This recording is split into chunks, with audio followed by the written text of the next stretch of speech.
एक जो जानकारी सामने आई उसके मुताबिक बस्तर के कांकेर जिले में केशकाल बाईपास परियोजना जो कि पूरे प्रदेश में चर्चा का विषय बनी है और इस दौरान ये बताया जा रहा है कि गलत अलाइनमेंट पर 8,159 पेड़ों की कटाई कर देगी।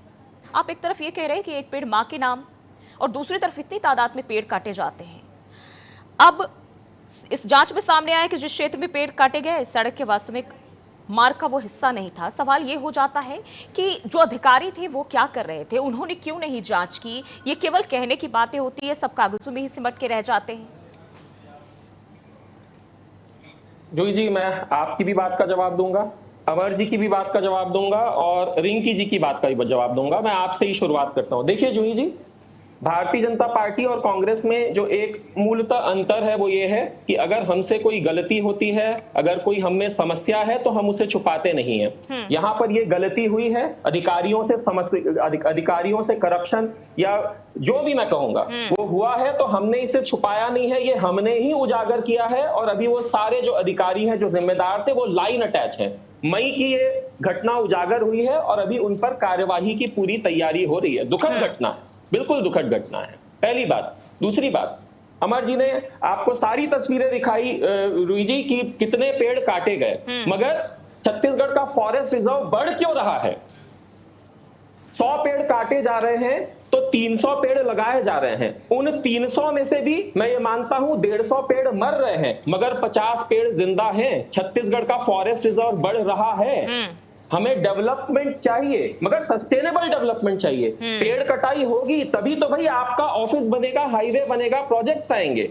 ये अमर जी की बात का जवाब। और अब मैं आता हूं रिंकी जी। रिंकी जी ने एक बहुत खतरनाक बात कही, छत्तीसगढ़ आदिवासी संस्कृति का नाम और निशान छत्तीसगढ़ से मिटाया जा रहा है। मैं बताऊं जूही जी, 2014 में सुप्रीम कोर्ट की एक रूलिंग आई कि 1993 से 2010 तक कांग्रेस ने 218 कोल ब्लॉक्स का आवंटन किया और सुप्रीम कोर्ट ने उन 218 कोल ब्लॉक्स में से 214 कोल ब्लॉक्स को निरस्त कर दिया। भारत के इतिहास में ऐसा पहली बार हुआ, 214 कोल ब्लॉक सुप्रीम कोर्ट ने एक साथ निरस्त किया। इस टिप्पणी के साथ किया कि कांग्रेस ने ये सारे कोल ब्लॉक्स आनंद फानन में बगैर किसी नियमों का पालन करते हुए आवंटित कर दिए गए। रिंकी जी, आपसे हाथ जोड़कर निवेदन है, मैंने आपकी बारी में बिल्कुल शांत था। रिंकी जी, जनता का समय बर्बाद मत करिए। रिंकी जी, मैं आपकी बारी में शांत था। जिस प्रकार का कार्य कर रही है, देखिए जूही जी ने चुप कराइए, एक एक करके प्लीज। रिंकी जी वापस लौटेंगे। आप अपने सवाल अपनी बारी में दीजिएगा, आपको पूरा वक्त मिलेगा। रिंकी जी प्लीज शांत हो जाइए। हाँ ठीक है, बात पूरी करें प्लीज।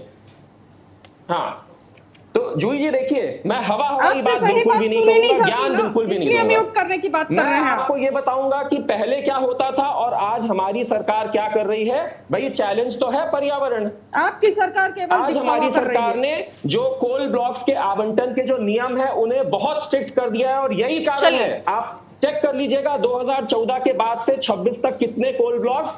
रिंकी जी, आप इनकी बातों से इत्तेफाक नहीं रखती, ठीक है, विपक्ष में जायज भी है, लेकिन सवाल यही हो जाता है कि पर्यावरण और विकास दोनों एक साथ कैसे चलेंगे। आपके पास क्या प्लान है? केवल विरोध करना? मैं बता दूं। हाँ ठीक है, देखिए मैं सीधी बात बता दूं आपको, सीधा कहना चाहूंगी कि कई भाजपा, अगर मैं बड़े उद्योगों की बात ना करके मैं यहाँ रायगढ़ की बात करूं अगर, तो बहुत सारे भाजपा के ऐसे नेता हैं जिनके खुद के पावर प्लांट और खुद के स्पंज आयरन प्लांट हैं, जिनको मनमानी तौर पे जिनके प्रोजेक्ट चलते हैं, प्रोजेक्ट के चलते उनकी जन सुनवाई होती है और जन सुनवाई पर उनके दबाव की राजनीति लोगों के साथ की जाती है।